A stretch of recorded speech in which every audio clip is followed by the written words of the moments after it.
Bonjour à toutes et à tous. Bienvenue à ce webinaire organisé par les éditions Novalis. Je me présente, je m'appelle Marie Zissis et je suis éditrice chez Novalis. Je suis très heureuse que vous soyez des nôtres pour ce webinaire intitulé Ces femmes bibliques au cœur du miracle de Noël. Aujourd'hui, vous aurez l'occasion d'assister à une discussion animée par le père Édouard Chatov, prêtre assomptionniste et auteur du livre Un pèlerin russe au XXIe siècle. Il s'entretiendra avec Isabelle Lemelin et Anne Pasquier autour du livre Visage de la Nativité, neuf femmes en marche vers la crèche. Euh, c'est, euh, Anne Pasquier est professeure émérite à la faculté de théologie et sciences religieuses de l'université Laval. Elle a enseigné la littérature chrétienne ancienne et l'histoire du christianisme, ainsi que la rhétorique ancienne et l'analyse narrative. Elle fait partie du groupe de recherche sur le christianisme ancien et l'Antiquité tardive et du groupe de recherche sur la bibliothèque Coop Nag Hammadi, ainsi que de l'Institut d'études anciennes de l'université Laval. Elle a publié plus d'une trentaine d'articles et plus d'une douzaine d'ouvrages en tant qu'auteur et elle est éditrice scientifique de textes anciens et éditrice d'ouvrages collectifs. Elle siège au comité de rédaction de plusieurs revues scientifiques. Isabelle Lemelin est professeure associée au département de sciences des religions de l'Université du Québec à Montréal. Je pense qu'il va falloir mettre à jour les biographies qui m'ont été envoyées, mais je laisserai Madame Pasquier et Madame Lemelin corriger. Ses travaux portent sur le martyr, la littérature macabéenne et sa réception et sur la violence religieuse. Elle travaille présentement sur des figures macabéennes dans l'iconographie sioniste et populaire. Elle a publié À l'origine des femmes martyrs, la mère de M7 en 2022 chez Brépol et ainsi que plusieurs articles et chapitres.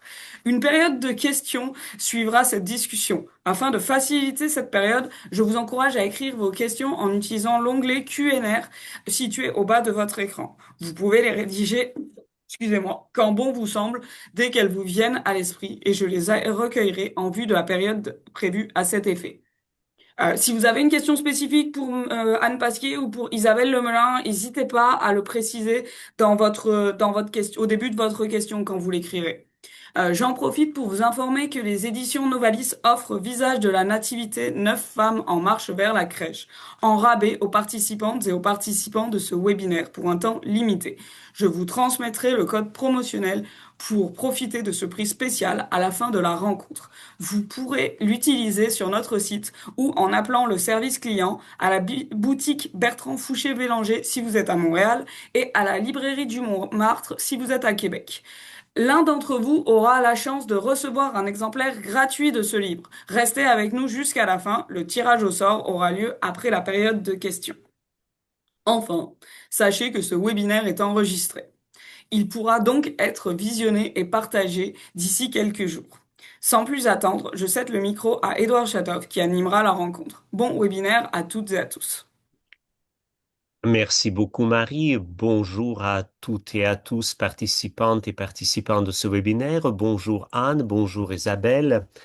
Je dois dire que pour cette rencontre, le sujet est presque habituel que nous fêtons ou que nous commémorons chaque année et pourtant plein de miracles, d'où d'ailleurs le titre de ce webinaire, Ces femmes bibliques au cœur du miracle de Noël. J'aimerais bien préciser à tout le monde que nous allons nous entretenir autour de ce sujet, mais aussi autour d'un livre qui est écrit à ce sujet, donc par l'auteur Paula Gooder, avec les illustrations de Ali Barrett, qui vient de paraître chez les éditions Novalis, et le livre s'intitule Visage de la Nativité. Vous êtes toutes les deux, c'est fait les lectrices de cet ouvrage, mais nous allons un peu élargir aussi notre discussion pendant notre conversation. Alors, pour commencer notre discussion, j'aimerais bien vous poser cette question. Quelle est l'importance, pensez-vous, encore dans nos sociétés l'histoire, la fête de Noël, de la nativité de Jésus-Christ. Et pourquoi encore raconter cette histoire? Alors, est-ce qu'il y a une d'entre vous qui aimerait commencer ou Anne, peut-être vous pourriez commencer. Comment vous voyez ce sujet? Comment on vit cet événement de la naissance? Oui, ben merci beaucoup pour cette question. Ben, j'espère d'abord qu'il s'agit d'une fête de la joie et de la paix au milieu d'un monde quand même qui est passablement triste. Et on va voir que l'histoire dont il va être question commence par un rire, celui de Sarah, quand elle apprend qu'elle va avoir un enfant. C'est toute cette histoire commence par un rire. Ça, je ne sais pas si on le remarque parfois. Alors, pour Noël aujourd'hui, moi, je dirais deux choses. Je pense, d'une part, il y a un aspect qui n'est pas religieux. C'est une des fêtes les plus répandues dans le monde, jusqu'en Chine. Mais ce n'est pas une fête nécessairement religieuse, mais c'est malgré tout une belle fête où les gens se rencontrent, voient des amis, mangent ensemble. Et chrétiens ou non chrétiens, ils participent. Bon, même s'il y a, je juge beaucoup, et moi aussi, beaucoup d'excès il y a un excès de marchandises qui nous tombe sur le dos, là, et avec, déjà, on avait les vendredis fous et les cyberlundis, mais là, à Noël, ça devient quelque chose. Et puis, c'est un peu folklorique avec le Père Noël, la fée Clochette. Bon, mais c'est quand même une belle fête, et si on y pense bien, ça ressemble à ce qui se passait au début du christianisme, hein. Parce que les premiers chrétiens, jusqu'au quatrième siècle, ne fêtaient pas Noël. Voilà, c'est juste au quatrième siècle, l'Église a décidé qu'on allait donner un sens chrétien à cette fête. Mais avant, on fêtait Saturne. Bon, c'était religieux aussi parce que le monde romain est un monde pénétré de Dieu, mais c'est un monde en fait, sans faire d'anachronisme, on se rencontrait, la famille, les amis, on s'échangeait des étrennes parce qu'il y a une déesse qui s'appelle Stréna. Vous voyez, c'est un petit peu comme maintenant, hein, toute proportion gardée. Alors, ça, il y a cet aspect-là. D'autre part, c'est une fête pour les chrétiens. Et là, ben, ça prend une autre perspective pour les chrétiens. Euh, c'est un, c'est une fête d'espérance qui va prendre sa source, vous le savez, dans les prologues des évangiles de Matthieu et de Luc, hein. Les deux autres évangélistes présentent Jésus à partir de sa vie publique. Bon, voilà, Marc et Jean. Et ce qu'on voit dans ces prologues, ça, je tiens à l'expliquer parce ce serait comme un petit peu une introduction à ces livres-là, mais beaucoup de gens, même chrétiens, délaissent ces prologues sur la naissance de Jésus chez Matthieu et chez Luc parce qu'ils ont un langage, je dirais, mythique ou fictionnel, ce qui ne veut pas dire faux du tout, hein. Autrement dit, ces récits nous disent des choses essentielles sur l'existence humaine, hein. Ils vont parler de généalogie, d'amour, de mort. Écoutez, pensez à ce prologue de Matthieu où on a un enfant qui est face à un potentat qui est Hérode le Grand, qui va demander qu'on massacre tous les enfants mâles, la fuite des parents en Égypte, mais tous les jours, on voit ça dans les journaux. Tous les jours, dans les journaux, à la télé, des gens qui doivent s'exiler, partir de leur pays sous la terreur politique de gouvernements et vraiment brutaux, on pourrait dire. Bon. Donc, ces récits nous disent des choses essentielles, mais évidemment, si on parle de ces choses essentielles et qu'on parle surtout de ce Dieu qui s'immisce dans notre vie, avec fragilité, vulnérabilité, etc. On ne peut pas, même si ça se base sur l'histoire, on ne peut pas employer un reportage historique pour ces choses-là, hein. La naissance, oui, c'est historique, la mort, oui, mais si on demande, ces textes-là sont faits pour des lecteurs et des lectrices qu'on appelle à lire pour transformer leur vie, ben, il faut un langage poétique, d'image, pour donner sens à l'histoire, hein, vous voyez. Donc, ils ont un langage très spécial pour décrire ce Dieu qui va se manifester. Mais en fait, à Noël, c'est très bien, mais c'est une histoire tragique, hein, on l'a dit, parce que ça s'inscrit dans un contexte historique très difficile, marqué par la domination romaine en Judée, avec un roi représente Rome et qui va en fait et l'image d'une puissance un petit peu de son contrôle humiliante aussi, hein. Bon. Et on est dans un monde aussi, par contre, où l'attente messianique se fait très, très, très vive. Bon. Alors, comme je disais tout à l'heure, il est question d'un enfant face à un pouvoir absolu d'Hérode qui a peur de perdre son pouvoir et qui va se méfier de tout son entourage, etc. Donc, c'est pas du folklore, hein. Ce sont pas des textes qui sont du folklore. Je dirais aussi deux autres choses, pour laisser la parole à Isabelle, que il y a quelque chose d'inouï dans cette histoire-là. Si on se regarde si on regarde la religion à l'époque, la religion romaine et tout ça, de placer un enfant au centre de l'histoire, au cœur de l'histoire, euh, ce qui veut pas dire, un enfant, ça veut pas dire. Alors, Matthieu, par exemple, va reprendre beaucoup dans son évangile ce thème de l'enfant et il va en faire comme un modèle pour les disciples, hein. Pas dans le sens de passivité devant l'injustice ou de, je sais pas, en fait, de victimisation. Ça veut pas dire ça, hein, mais c'est une autre façon de se comporter dans le monde face à la force brutale. Mais je ne sais pas si on peut entrevoir le choc et le bouleversement face aux images de la divinité à l'époque. De proposer ça, alors qu'un enfant à l'époque dans la société, il est pas grand-chose. Et je dirais, pour finir, et ça c'est le plus important, dans ces prologues avec cet enfant, ce qui est annoncé, c'est le royaume de Dieu. Hein? Vous allez me dire, ah, le royaume de Dieu, chacun est appelé à en faire partie. Vous allez me dire, c'est beaucoup vont dire, ah, ben, le royaume des cieux, une utopie. Oui, c'est une utopie. Mais pour moi, une utopie, c'est très positif, hein. Parce que, bon, une utopie, c'est pas la fuite dans l'irréalité. C'est comme, par exemple, si on prend la Déclaration universelle des droits de l'homme, c'est une utopie, si on regarde dans le monde ce qui se passe à l'heure actuelle. Mais c'est absolument nécessaire d'avoir ce modèle devant les yeux pour pouvoir agir. Parce que ces textes-là, ça commence avec un enfant, mais c'est ouvert vers l'avenir. C'est ça, tous les possibles de l'avenir face à un monde qui suit son train-train et pas toujours de belle façon. Voilà. Et là aussi, ce qui est demandé, c'est une transformation du monde. Je ne sais pas si on remarque à quel point ce mouvement religieux a été bouleversement extrême à l'époque. On est dans une société romaine hiérarchisée, il y a les classes, hommes d'un côté, femmes de l'autre, les classes, on bouge pas. Et là, on a un Jésus qui mange à table avec des gens peu recommandables souvent. Il parle des pauvres, il s'accompagne d'enfants, de femmes. C'est une révolution sociale que ce royaume qui est demandé. C'est ça qui est important. Donc, c'est axé vers l'avenir. Donc, c'est l'exploration de toutes les possibilités, puis ce qu'on peut faire pour les concrétiser. Et voilà, c'est une rébellion sociale, le christianisme. C'est une rébellion contre la mort aussi, mais c'est une rébellion sociale. Voilà, je dirais ça.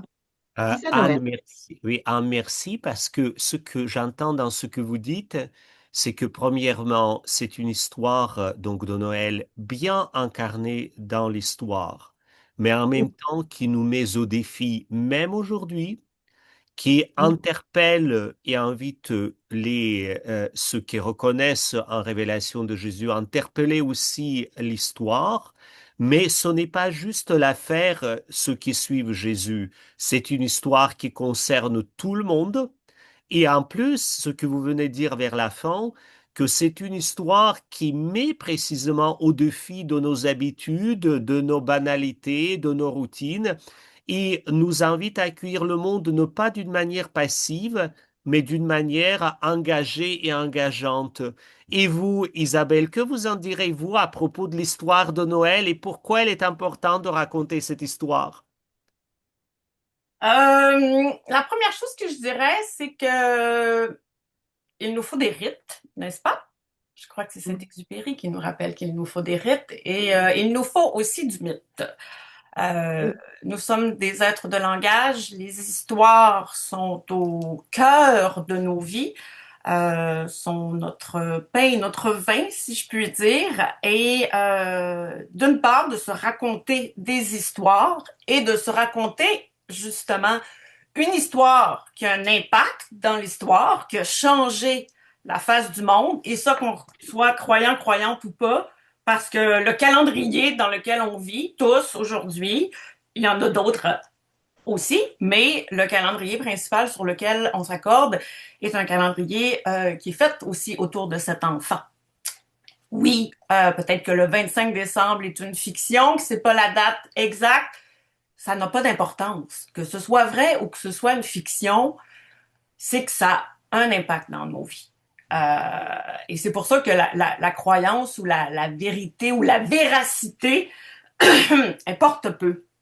En fait, on se raconte aussi cette histoire de Noël parce qu'elle nous connecte avec tous ces gens qui ont fêté Noël avant nous, qui ont raconté cette histoire avant nous, et ça nous ramène aussi à notre propre passé, à notre enfance. Parce que justement, on associe Noël à l'enfance, c'est une fête pour enfants, mais en même temps, c'est aussi un rappel qu'on est, nous aussi, toujours cet enfant. Donc, on est toujours un germe ou un potentiel. Et c'est pour ça que, bon, quand Anne parle justement de, oui, c'est un enfant qui se présente et qui menace même Hérode alors qu'il n'a absolument rien fait encore, ou Hérode se sent menacé, ben, la beauté de ça, c'est aussi que cette fête, c'est une fête euh, de la possibilité, de la potentialité, du renouveau.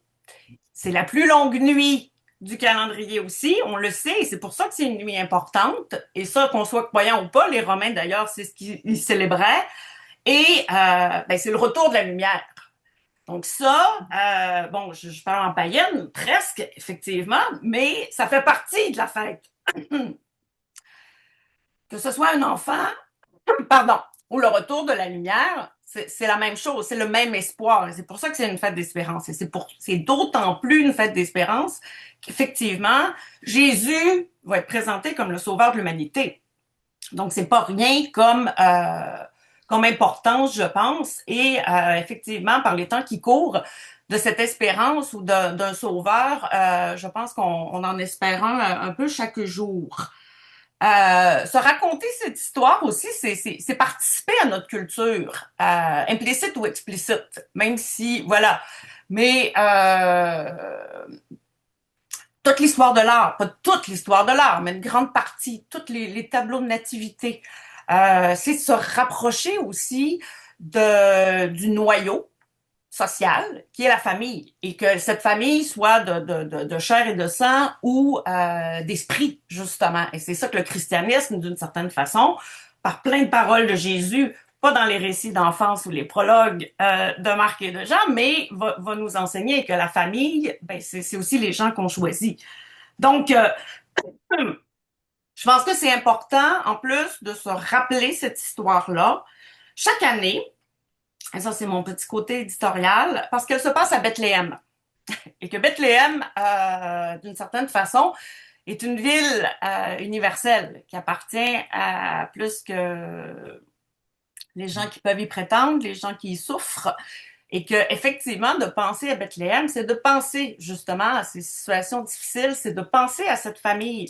Dans quel contexte elle est accueillie, dans quel contexte elle est chassée. C'est de penser justement à toute cette précarité, mais à la fois que cette précarité ou que cette petitesse, que cette fragilité peut aussi donner au final quelque chose de triomphant ou voilà un message de salut quelque part. Donc voilà, moi je pense que c'est une fête qui est quand même importante aujourd'hui.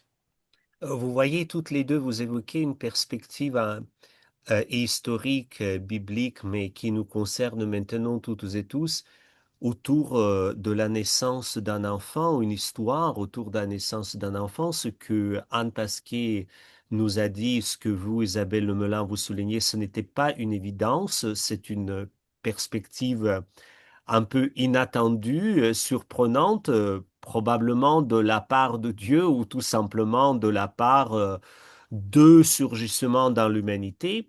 Mais dans le livre aussi que nous avons lu, donc cette histoire est racontée à partir de perspectives de 9 femmes. Donc, ce que nous allons aussi discuter peut-être y voir, c'est aussi très inattendu. En général, quand on lit les évangiles, c'est Matthieu, Marc, Luc, Jean, même si certains ne racontent pas cette histoire. Mais comme on dirait un bon Québécois, ce sont les bons gars. Alors, l'histoire de Noël dans le livre de Paula Gouder est racontée à partir le regard à travers toute l'histoire biblique de 9 femmes. Comment vous avez appréhendé une telle perspective de regard? Peut-être on va commencer cette fois-ci par Isabelle. Isabelle, qu'est-ce que vous en dites? Quel beau regard, enfin. J'en dis que quand on parle de nativité, hein, de parturition, de maternité, de toutes ces choses qui se passent généralement derrière des portes closes, du moins à l'époque, on se doute que ce soit dans une grotte, une étable ou voilà, que les hommes n'y avaient pas nécessairement accès. C'est quelque chose dont, d'ailleurs, dans les écrits bibliques, on parle très peu. C'est des moments clés, mais c'est un moment voilà, qui passe un peu sous le radar et on peut comprendre pourquoi. Les témoins ne sont pas là, ou les personnes qui portent le calame ou la plume ne sont pas là. Alors que dans le livre de Podagouder, justement, on a enfin la perspective des femmes et on a des femmes qui parlent toutes au jeu. Donc, elles nous font entendre non seulement leur voix, ce qui est une preuve de pouvoir et de participation à ces histoires, parce qu'elles sont effectivement des actrices fondamentales, non seulement dans une histoire de nativité, mais dans le fait de se transmettre justement la vie d'une génération à une autre. Ce qui est intéressant en plus là-dedans, c'est que Paula Gouder n'a pas nécessairement choisi les femmes de la généalogie de Jésus. Elle a choisi souvent, je dirais pas les seconds rôles, mais voilà. C'est Abigail plutôt que Bethsabée.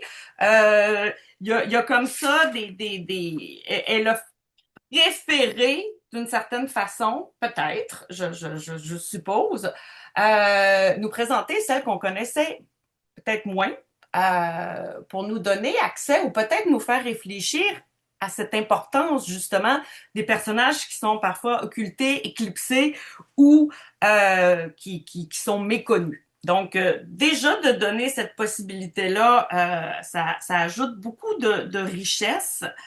En plus, ben, évidemment, comme c'est parlé au jeu, ça nous donne accès à de l'expérience.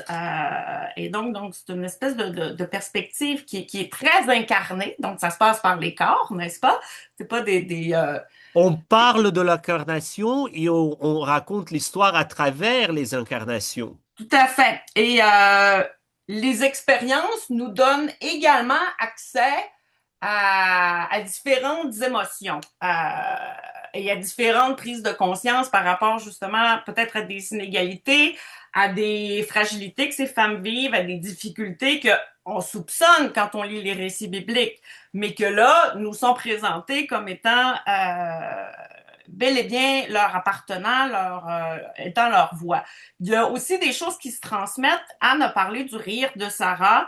Moi, ce que j'ai trouvé fascinant à travers ce cheminement de 9 femmes, à travers les 9 semaines qui se rendent donc jusqu'à la Chandeleur, parce que ça outrepasse l'avant, c'est que à d'autres moments, les femmes rient et comme si ce rire aussi se répondait en écho, ce qui est assez rare, on va s'entendre, et ce qui est assez intéressant dans le cas présent. Donc, c'est faire mémoire en faisant participer d'une certaine façon les laissés pour compte ou celles qu'on a toujours un peu mises de côté comme si elles n'étaient pas au cœur de l'histoire de l'humanité. Donc, il y a quelque chose dans ce choix-là qui, à mon sens, dans son inclusivité ou même son universalisme, qui est très chrétien, en quelque sorte, de cette logique justement que ben tout le monde est invité, tout le monde est convoqué. La prostituée, la samaritaine, ou voilà, on fait pas de discernement justement dans ces sociétés hyper hiérarchisées, très patriarcales où les femmes, ben, d'une certaine façon, elles sont les reines du foyer, mais là on voit que même dans le privé, où le privé a vraiment un impact politique, symbolique, historique, donc c'est enchanteur, c'est très agréable de lire ces histoires remaniées. Oui. Voilà. Et vous, Anne, comment vous voyez cette perspective qui n'est pas toute nouvelle dans la littérature, mais tout de même pour le récit de Noël est assez inhabituelle? Oui, je dirais que c'est important. C'est une fiction. Elle écrit de la fiction.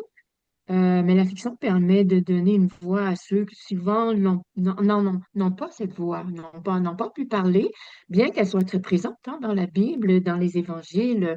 Même le royaume est comparé à une femme qui avait perdu. Bon, donc, de mettre ça en valeur, c'est très important parce que je dirais que c'est l'image même de Dieu qui est en jeu. On ne peut que se faire des images, hein, bon, etc. C'est pour ça qu'il y a incarnation.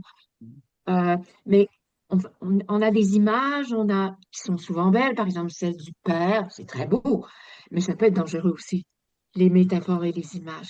Parce que si on les prend littéralement, par exemple, vous êtes dans une société patriarcale, ah, Dieu, c'est un homme, c'est un père, donc la domination, ça peut être très dangereux aussi pour la spiritualité. Et donc, c'est important qu'il y ait l'image de l'homme et des femmes aussi euh, pour montrer qui il pouvait être, l'enfant, mais aussi femme et homme. Hein, ça, c'est très, très important. Maintenant, je ne sais pas si vous voulez, Édouard, que je parle un petit peu de ce que je vois dans le livre de Pourquoi elle a choisi ces femmes-là. C'est ça, ça pourrait être la question aussi, Attendez, ou aller vers on y vient après. les personnes directes, je vais juste faire un petit hiatus parce que, et l'une et l'autre, vous avez prononcé les mots comme mythe, fiction, l'histoire romancée.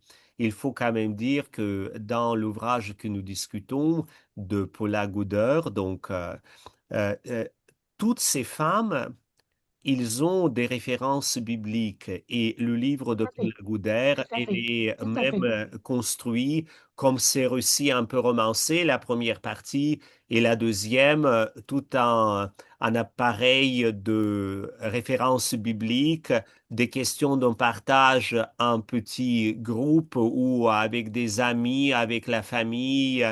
Mais il faut voilà peut-être préciser que nous ne parlons pas de fiction, science-fiction qui n'a rien à voir avec Non, les non, réalités non, non, bibliques. Elle est non, bien non, incarnée. non. Par contre, maintenant, j'aimerais bien, et là, Anne, peut-être vous pourriez continuer maintenant pour dire, est-ce qu'il y a des femmes dans ce livre qui vous ont marqué et qui attiré votre attention à telle ou telle question, à telle ou telle problématique?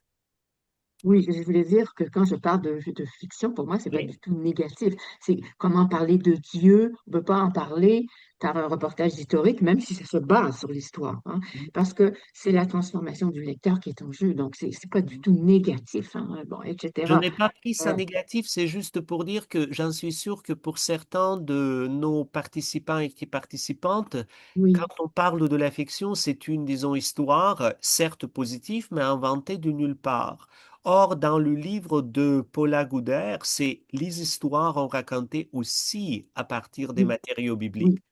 Oui, ben, justement, pour répondre à votre question, bon, si on commence avec Sarah, pourquoi est-ce qu'elle a choisi Sarah et Abraham? Ben, c'est très simple parce que dans son prologue, euh, Matthieu écrit pour des chrétiens d'origine juive et, euh, et pour Matthieu, Jésus, c'est le roi Messie qui est attendu, qui est le fils de David, qui est attendu par ce monde judéen. Et donc, il va commencer son évangile par une généalogie. Et Jésus est fils de David, fils d'Abraham. Bon, on commence là. Donc, il va commencer avec Abraham et Sarah. Hein. Je fais remarquer d'ailleurs qu'il y a beaucoup de femmes dans ce texte-là. Ce sont des couples, hein, souvent des couples, ce qui est très intéressant.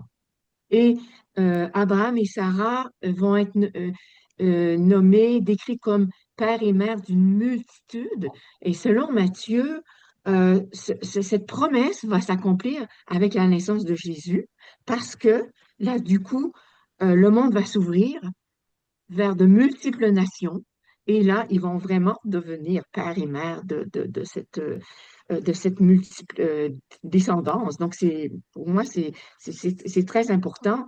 Et comme disait Isabelle, Paula Goudard, ben, elle va faire, quand on réécrit quelque chose comme ça, c'est un petit peu, c'est en fonction de notre sensibilité moderne, c'est un peu anachronique. Hein, Sarah s'énerve, elle rit, Elle va interpréter le rire de Sarah, donc c'est très beau parce que, et elle va finalement, alors que Abraham a 100 ans, alors notons, ça c'est très intéressant parce que on est dans les généalogies, mais il y a toute une lignée de femmes stériles. Il faut noter quand même, et ça nous dit beaucoup ça, parce que ça signifie d'abord quelque chose, je dirais, c'est qu'un enfant, ce n'est pas simplement un prolongement biologique des parents. Ce n'est pas simplement le prolongement d'une nation, d'une ethnie, de ta société, de tout ce qui s'est passé avant, même si c'est important. Ce n'est pas Mhm. que ça. C'est un don et qui il doit exister pour lui-même. Et à la fin, on va voir, on commence avec Sarah, on va finir avec Anne, la prophétesse, qui, elle, n'a pas d'enfant, mais s'ouvre toute une autre généalogie qui est spirituelle, celle-ci, qui va être celle des croyants, des multiples croyants depuis 2000 ans. Donc, il y a à la fois la biologie, c'est très important, hein, c'est important, mais il y a une espèce d'ouverture. On peut aussi naître d'en haut, comme disait l'Évangile de Jean, hein. On peut échapper à ce qui pourrait être quelque chose qui enferme chaque enfant quand il naît, hein, dans sa société, parce que c'est dur, hein, bon. Donc, il y a tout ça que je vois, surtout dans ce... Mais dans le personnage de toutes ces femmes-là, et on va voir aussi avec Sarah, on pourra en parler de toutes les femmes, là, le thème de l'immigration, hein. Dieu va demander à Sarah et à Abraham de partir, de tout quitter, et on voit que il va pas, on lui a promis une terre, mais il va pas la voir. Mais ce qui compte, c'est la quête, c'est le désir, c'est une rupture contre toute espérance. Et c'est ça l'avant, hein, voilà. Alors, j'aime beaucoup Sarah, j'aime beaucoup Hulda. On va voir très rapidement Hulda, qui est la prophétesse. Alors, Hulda, dans la Bible, on est sous le roi Josias au 7e siècle avant notre ère. Josias qui pense qu'il faut une réforme de la religion parce que les gens ne suivent pas la loi, le temple ne va pas bien. On va demander d'aller trouver Hulda la prophétesse qui va prophétiser un changement, un bouleversement. Donc, c'est vraiment c'est ce qui va se passer. Voilà.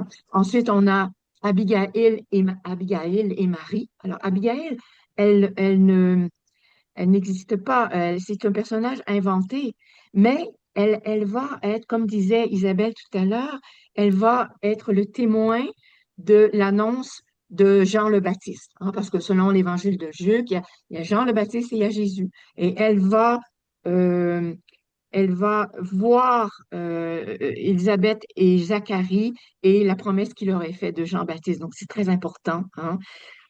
Marie aussi, bon, on la connaît, Marie, ben, c'est la même chose. Elle va recevoir ce message de la naissance de Jésus, un enfant qui va lui causer beaucoup de soucis, comme on peut voir, etc. Donc, là, c'est fondamental, ces quatre femmes-là. Et ensuite, au centre, c'est très beau parce qu'on voit une sage-femme. C'est important, sage-femme. Shifra. C'est très, très beau. Mais c'est tragique. Tout le reste est tragique, hein, parce que Shifra, c'est un personnage en référence. Elle est inventée. C'est un personnage inventé, mais ça rappelle le texte de l'Exode où Pharaon va demander à deux sages-femmes du monde hébraïque, dont Shifra, de tuer tous les garçons mâles parce qu'il trouve qu'il y a trop d'Hébreux dans le pays. Et c'est ça que reprend Matthieu en déjà mettant en scène ce qui va se passer avec Hérode, c'est-à-dire ça annonce le massacre, hein, le massacre de tous les enfants. Donc c'est très, très, très important. Et là, on a trois derniers personnages. Ben, on a Élisabeth, ça c'est très important aussi. Élisabeth et Zacharie au temple où a lieu la circoncision et le don du nom. Que ce soit pour Jésus ou Jean le Baptiste, alors que dans la tradition, faut suivre la tradition, on donne le nom du Père. Ben non, Jean-Baptiste ne s'appellera pas Zacharie et Jésus ne s'appellera pas Joseph. Et là, on voit, Paul Agouder met en évidence le fait que tout le monde est ulcéré. Non, il faut suivre la tradition. Mais là, on voit qu'il y a une coupure de l'engendrement charnel très important à quelque chose, une rupture quand même dans cette tradition un renversement, d'une certaine façon. Et là, il y a deux très beaux portraits très tragiques. Celui de Mariam II, qui est la troisième femme d'Hérode. La précédente, il l'a fait massacrer, hein, parce qu'il pensait qu'elle le trahissait. Il a fait tuer ses enfants. Bon. Et cette Mariam II, complètement déprimée, va demander aux mages de la rencontrer et elle va leur décrire ce qu'est Hérode. Voilà. Et on voit arriver ces mages. Alors, c'est pas une légende, là. Les mages, c'est pas une légende, là. C'était une charge reconnue dans l'Empire romain. Hein. C'est des astrologues qui voient apparaître une étoile qui est le signe d'un nouveau royaume.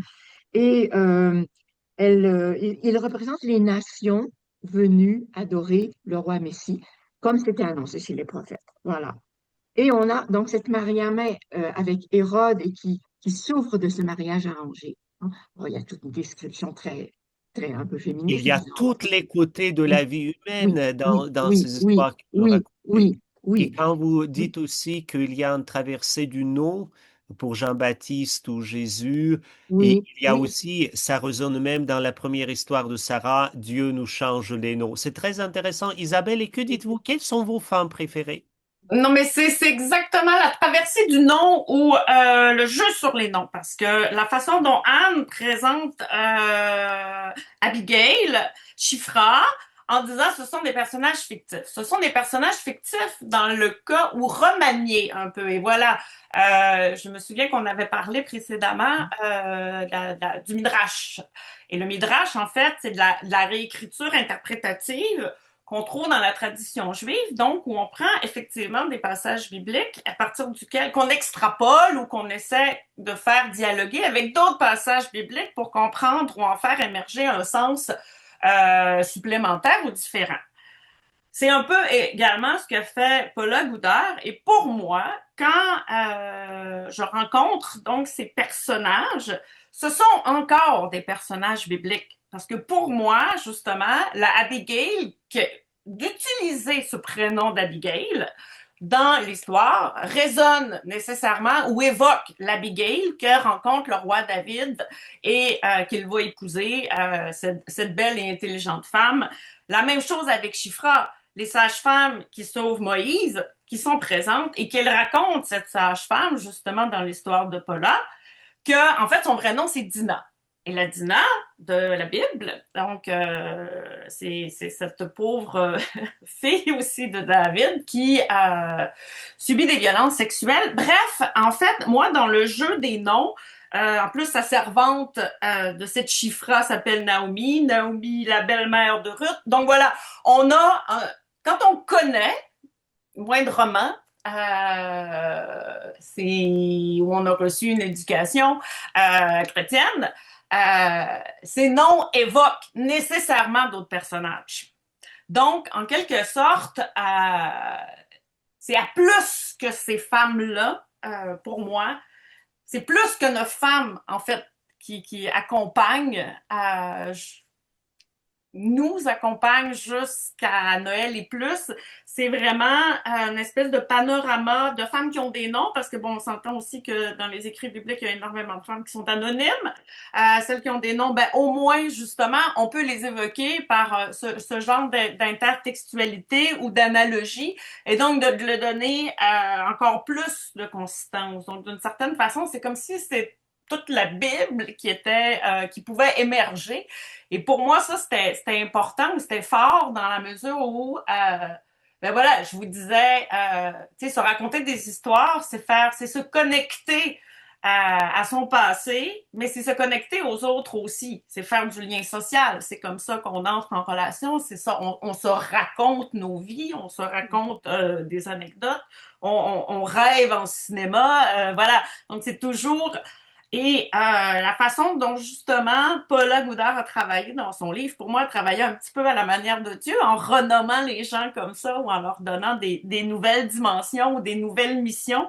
Ça, je trouvais ça très intéressant. Puis en plus, j'ai quand même fait une petite recherche sur cette autrice parce que, ben voilà, je me suis rendu compte qu'elle avait fait un pareil parcours ou un parcours similaire pour la Semaine Sainte, donc pour le Carême, donc pour se rendre jusqu'à Pâques, qu'elle avait travaillé sur Phébé, la diaconesse, et sur Lydia, donc elle avait vraiment, je vous dirais, un intérêt et une connaissance justement de ces témoins chrétiens et autres, ou en tout cas, parce que évidemment, quand on arrive dans le christianisme ou On a aussi une relecture de la Torah ou du Tanakh, la Torah étant les 5 premiers livres de la Bible. Ici, ben, c'est ceux-là qui sont surtout évoqués, hormis un peu Jérémie avec justement Hulda la prophétesse, mais sinon, euh, ben voilà, toute l'histoire nous amène à cet événement qui est Jésus. Donc, j'ai trouvé que cette femme-là avait très bien travaillé. Il y a des illustrations aussi qui sont faites par une femme. Donc, c'est vraiment, au Québec, on pourrait dire que c'est un gros party de cuisine parce qu'en tout cas, moi, quand j'étais jeune, les femmes étaient à la cuisine, je m'en souviens encore, et les hommes au salon. Donc là, c'est comme si on restait à la cuisine bien au chaud avec les femmes à écouter leur histoire et c'est, comment je voudrais, c'est ça, c'est des individualités, mais c'est aussi comme un panorama ou quelque chose de systémique, comme les femmes, de ce qu'elles peuvent former comme particularité qui mérite franchement d'être connue et d'être valorisée. C'est ça Merci que je pourrais beaucoup. dire, c'est pas... oui. Et merci Isabelle parce que vous me donnez vraiment la chance de dire on ne va pas rester tout simplement dans notre salon, vous deux invités de notoriété et moi l'animateur. On va rentrer maintenant dans le salon avec les participants et participantes de ce webinaire et un peu discuter ce sujet parce que il y a déjà plusieurs commentaires et plusieurs questions. Merci pour cette conversation entre nous trois qui est, je pense, passionnante et inspirante, pas seulement pour nous, mais aussi pour les autres. Et j'invite Marie-Zizis nous guider à travers le temps de conversation avec les participantes et participants de ce webinaire. Merci Edouard, merci Isabelle Lemelin et Anne Pasquier. Effectivement, c'est maintenant l'heure de la période de questions. Je vous rappelle que vous pouvez en tout temps continuer à écrire des questions en utilisant l'onglet Q&R situé au bas de votre écran. Alors, on a effectivement quelques questions pour commencer. Et puis, avant ça, j'ai aussi un commentaire de Judith Mallette qui vous remercie, dit merci au professeur Pasquier et Lemelin. Leurs commentaires me permettent d'apprécier encore plus le livre. Elle l'a commandé dimanche et elle l'a reçu hier. L'histoire de Noël est toujours d'actualité. Donc merci beaucoup de sa part et de ma part aussi parce que c'était vraiment très intéressant. Euh, Gaston Bourdage nous pose une première question. Il dit j'aime le terme fête de la possibilité. Est-ce que le Christ est aussi venu pour nous aider à nous réaliser? Si oui, en quoi et si ou en quoi en nous et en quoi l'a-t-il fait? Excusez-moi, j'ai mal lu ce que j'essayais de dire. Alors, qui aimerait commencer à répondre et méditer sur cette question, hein? Je vois Anne, vous êtes animée pour cette Oui, ben question. C'est vous qui d'ailleurs mentionnez ce terme, fait de possibilités. ouais, c'est une question très, très profonde, merci. Mais c'est-à-dire, en fait, ces textes-là sont axés vers l'homme, vers l'humain, parce que Dieu en tant que tel, on ne le connaît pas, hein. S'il n'y avait pas eu cette image, ces images, cette incarnation, et je pourrais dire aussi, il y a incarnation par l'écriture de ces textes-là, hein. C'est vraiment... euh, et quand on pense à ce personnage de Jésus, c'est un peu comme un modèle, c'est l'homme parfait qui nous propose euh, une conduite à suivre pour la suite de notre vie.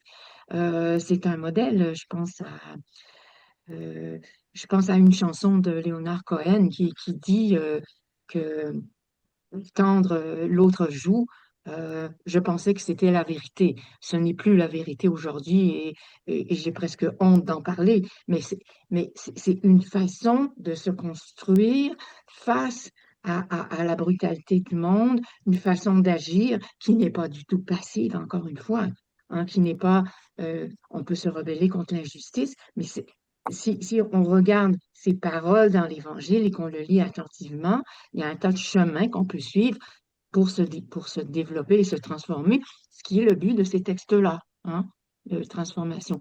Bon, je sais que c'est pas très bien répondu, mais Isabelle va sûrement avoir Oui, des belles paroles. Isabelle, et votre réaction à cette question? Vos réflexions. Oui, ben, Je pense que c'est le type de message qui effectivement est un appel à la réalisation. Et on s'entend que c'est pas la réalisation 2025, là, version faire de l'argent, être sur les réseaux sociaux, je ne sais trop quoi. Bref, c'est une réalisation. Pour moi, il y a un appel d'une part à la justice sociale, évidemment. Mhm. Euh, il y a une dimension c'est une réalisation d'intériorité. Parce qu'on s'entend que Jésus, dans son parcours, voilà, de la crèche jusqu'à la croix et après, surtout après, en fait, euh, va se transformer lui aussi, n'est-ce pas? Euh, on va faire de Jésus le Christ et que au fur et à mesure qu'on le suit dans son ministère, on apprend qu'il sait qu'il est appelé à être ce serviteur souffrant d'une certaine façon qui va être crucifié ou qui va souffrir justement pour porter le péché du monde. Donc, comment je vous dirais, c'est cet appel, oui. Il sait qui il doit être. Il apprend. Et pour moi, à Noël, dans cette possibilité, c'est aussi que repenser à être invité peut-être que j'ai une mission et peut-être que il faut que je m'arrête pour écouter les bergers autant que les mages qui viennent me voir, hein, pour me dire ah, vous êtes le roi du monde. Ah, vous êtes la reine du monde. Je sais pas, il y a un appel pour moi au fait de briller, de s'écouter ou d'écouter ce qu'il peut y avoir à l'intérieur, mais avec les autres, avec les prochains, parce que c'est un projet, ben c'est ça. Tu sais, quand on parle de royaume, oui, on présente Jésus comme le roi, mais manifestement, il n'est pas tout seul là-dedans. Donc, je sais pas, oui, c'est un appel de réalisation En fait, vous dites qui est toutes les deux, large. en fait, vous dites toutes les deux, c'est une interpellation pour discerner le sens et la direction de notre vie Mhm. avec un engagement concret, quotidien, tout au long de jours pour chacun et chacune d'entre nous, en lisant, en racontant, en partageant cette histoire de Jésus autour de la fête de Noël. Euh, alors, Marie, veux-tu que je pose la question suivante? Oui, vous pouvez, avec plaisir. Je suis en train de répondre à une Oui, tout à participante qui me fait. demandait le nom du livre. C'est pour cela que et Anne, Isabelle, Gaston Bourgade nous dit que il était interpellé par le rire de Sarah. À date, je retiens particulièrement le rire de Sarah. Je suis parce que des femmes ont été sinon, je serais la moitié d'être humain, hein. Je salue le cœur de toutes ces femmes, cœur que je gagnerai à imiter. Comment voyez-vous, peut-être à partir de cette question, vraiment cette perspective féminine, tout au cœur de dramatique, mais aussi avec le rire, le courage des femmes? Isabelle, peux-tu commencer? Ah, le Mais courage des vous êtes toutes femmes. les deux courageuses, vous avez accepté ce webinaire, c'est déjà se mettre au Non, défi de la rencontre avec nous toutes et tous. ça, c'est pas du Oui, mais courage. Alors Isabelle, dites-nous c'est quoi? Qu'est-ce que c'est le courage des femmes? Le courage des femmes, c'est d'être encore là, malgré tout. C'est justement être capable de rire, bien que ce soit triste à pleurer. Le courage des femmes, c'est une résilience infinie. Et c'est pas un mot que j'aime parce que justement, ça efface trop souvent les injustices et les souffrances qui sont perpétuées, voilà, et qui ne cessent, qui s'amenuisent, qui changent de forme. Mais ouais, le courage des femmes, je pense, c'est d'être capable d'être dans la joie et d'être dans la vie, même si voilà, il y a la mort tout autour, puis bon, de continuer de gré ou de force. Quand on est dans les histoires bibliques, on a souvent l'impression que c'est un peu de force parce qu'elles ne choisissent ou elles choisissent. En même temps, ben, On a des oui qui se font entendre, mais il y a aussi beaucoup d'incrédulité où justement le rire de Sarah, c'est un rire de c'est absurde, ça se peut pas, c'est un rire presque freudien dans la mesure où c'est un malaise ou c'est une incompréhension. C'est drôle parce que c'est étrange. Et ben, peut-être que le courage des femmes, c'est aussi ce genre d'étrangeté que malgré tout, ben voilà, on est encore drôle, on est encore de bonne humeur, on est encore, voilà, on participe encore, et cette force-là et ce courage, trop souvent, justement, est éclipsé alors que, mon Dieu. Isabelle, si je vous entends bien, vous nous dites que c'est prendre la vie au sérieux sans se prendre trop au sérieux, tout en, euh, tout en prenant les autres d'une manière... quand je dis cela, ce n'est pas pour diminuer l'identité féminine ou diminuer ou dire ça n'existe pas ou c'est pas grave.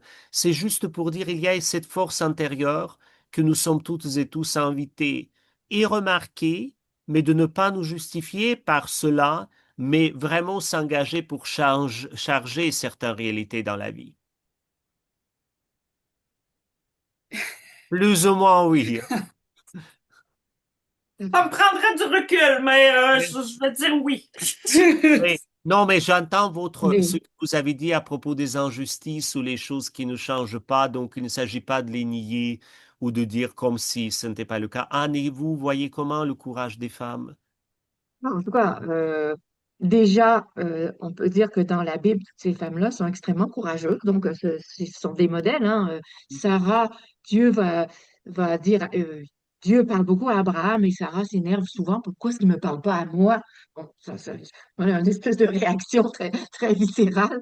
Et il lui demande de tout quitter, hein. Et elle ne comprend pas. Mais finalement, elle le fait quand même. Bon, donc on voit un modèle de femme très, très, très courageuse. On peut penser à la femme d'Hérode qui convoque les mages et qui leur demande de venir lui parler. Et un des mages va lui expliquer que le sauveur qu'elle attend va venir. Donc, elle reprend confiance. Il y a aussi l'histoire de Rachel. Alors, Rachel, c'est très tragique parce que on voit le massacre des petits-enfants par Hérode de l'intérieur parce qu'un de ses enfants va lui être enlevé. Et elle nous décrit de l'intérieur. Elle est battue, violentée. C'est-à-dire qu'on voit, on lit, il y a un massacre d'enfants. Oui, mais qu'est-ce que ça signifie de l'intérieur? Et elle continue quand même, euh, tout en étant, elle nous parle, ce qui est bien dans ce livre-là, c'est que Rachel va nous parler de, elle trouve que c'est étrange le mariage. C'est pas si évident que ça. Tu sais, on peut dire, ah ben les femmes, ça doit être ça. Non, elle trouve ça les corvées ménagères, la terreur de l'accouchement, la responsabilité d'avoir des enfants. Bon, vous voyez, Paula Goudard va reprendre un petit peu ce que c'est d'être une femme, mais elle continue, et puis nous aussi, hein, je pense. Voilà, hein, parce qu'il y a une espèce de joie qui nous accompagne. J'espère que Noël nous donne ça, une joie, une espérance, c'est ça. Je pense que la foi, c'est l'espérance, hein, c'est ça. Voilà. Marie, veux-tu poser la question suivante de Oui. Monsieur Hamel? Monsieur Hamel nous demande pourquoi dans la généalogie de Jésus, on ne nomme que des hommes. C'est pas tout à fait juste, donc donnez les précisions, s'il vous plaît. Oui, c'est vrai. C'est vrai qu'il y a il y a des femmes aussi. Je dirais qu'il y a des femmes qui sont des étrangères Mhm. dans la généalogie de Jésus. C'est très important, hein? Il y a une généalogie judéenne importante, là, là. Mais des femmes qui sont souvent des étrangères. Très important. Très important. Ça ouvre, faut ouvrir. C'est important, faire partie d'une nation, qu'on ait une identité, en autant qu'on s'ouvre sur le monde. Hein? Je pense que c'est important. Mais est-ce que c'était ça la question? Oui. Oui, oui, Isabelle, Et, en je fait, vous vois réagir, alors ben non, c'est faux parce que non, il y a des femmes dans la généalogie de Jésus, justement, et c'est aussi là que ça fait rupture et que c'est fort intéressant. Et ça veut pas dire que dans aucune autre généalogie, parfois il apparaît, c'est très étrange, ça fait toujours un peu bizarre, mais ce que moi j'ai trouvé intéressant particulièrement avec le livre de Paul Lagoudère, c'est qu'effectivement il y a voilà, il y a des femmes qui sont choisies, qui émergent de là, mais il n'est jamais question ni de Tamar, ni de Rahab. Et je me suis Mhm. demandé si justement c'était par leur activité professionnelle qu'elle avait choisi de pas renommer, ou le fait que ces femmes-là n'avaient pas nécessairement un lien direct avec l'enfantement, ou en tout cas. Bref, non, il n'y a pas que des hommes dans la généalogie de Jésus, heureusement. Euh, il y a toutes sortes d'hypothèses aussi qui font en sorte que il doit être d'un côté davidique et de l'autre côté aaronique, donc descendant de grands prêtres et un descendant donc de royauté, et qui va chercher ça en étant justement un descendant de Joseph à Bethléem, donc de David, et que grâce à Marie et à son ascendance, il serait du côté aaronique, donc du côté des grands prêtres. Mais bref, ça, ce sont des hypothèses, mais voilà. On pourrait dire Cher, aussi que l'évangile de Luc remonte jusqu'à Adam Oui, et à Ève. cher L'évangile de Jean remonte jusqu'à la parole, il au descend. commencement. Oui, jusque la parole, oui. Ah, Chère Anne, oui. chère Isabelle, vous savez, notre discussion et votre discussion avec les participants et participantes sont passionnantes, mais le temps touche à sa fin déjà de notre webinaire. Alors, pour ma part, j'aimerais bien vous remercier. Vous avez partagé avec nous des idées passionnantes. Donc, vous avez aussi attiré notre attention à cette lecture du livre de Paul Agouda. Avant de terminer, j'aimerais bien dire que nous avons eu une question de Madame Monique Olivier, dont nous n'avons pas ignoré, mais elle a posé les questions sur les rapports de vierges martyrs. Pourquoi les hommes, quand ils sont martyrs, probablement ils ne sont pas forcément nommés comme vierges, et aussi à propos de diaconesses. Mais malheureusement, Madame Olivier, c'est pas pour ignorer votre sujet ou pour faire déni. Notre discussion, c'est autour de Noël, mais vous nous donnez une très belle idée pour voir quel ouvrage existe autour de ces sujets que vous mentionnez et faire le webinaire, pourquoi pas avec Anne et Isabelle, autour de ce sujet-là. En tout cas, votre question n'est pas ignorée, nous l'avons bien repérée et lue. Merci beaucoup. Et aussi, je vous remercie personnellement toutes les deux. J'attire l'attention à ce livre dont c'est un parcours de l'Avent et de Noël.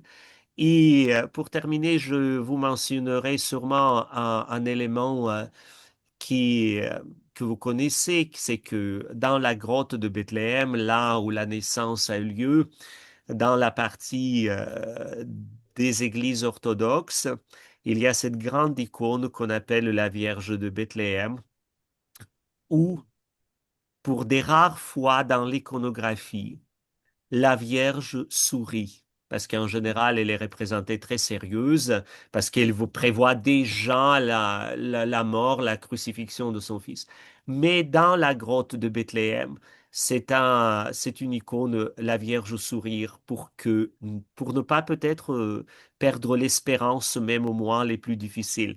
Et vous, toutes les deux, Anne et Isabelle, je pense, vous nous a aidés pendant cette heure au milieu des tourments de notre monde, un monde qui se déchire et qui se divise, grâce probablement à cette conversation et à cette lecture, de retrouver et avancer dans l'espérance. Un grand merci et maintenant je laisse Marie conclure notre webinaire. Malheureusement, effectivement, cette séance touche à sa fin. Je tiens juste à vous dire que dans les commentaires, on a plein de gens qui vous remercient de cette discussion passionnante dans l'onglet Q&R. N'hésitez pas à les regarder pendant que je termine, que je conclue ce webinaire, parce qu'il y a vraiment plein de gens qui vous remercient. Moi aussi, d'ailleurs, Isabelle Lemelin et Anne Pasquier, je vous remercie une dernière fois d'avoir accepté de discuter de ce sujet passionnant.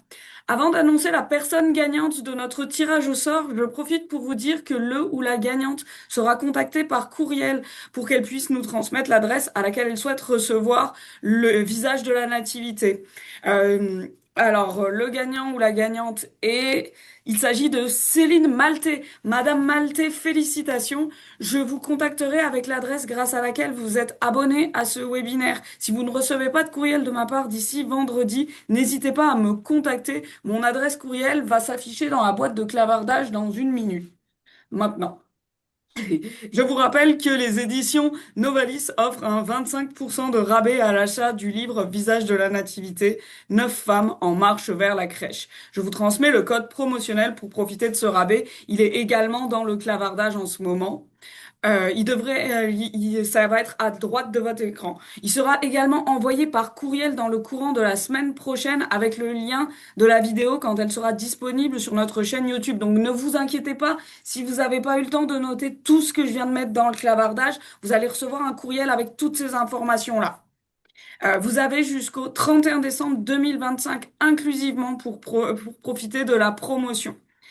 Finalement, merci à toutes et à tous les participants et les participants de ce webinaire. J'espère que vous l'avez apprécié autant que moi.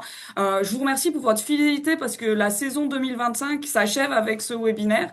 Je vous souhaite de très très belles fêtes de fin d'année, de Noël et du premier de l'an, hein, une belle montée vers l'avant et j'espère vous retrouver en février pour le premier webinaire de notre prochaine saison. Au nom de toute l'équipe Novalis, merci encore et bonne fin de journée à vous.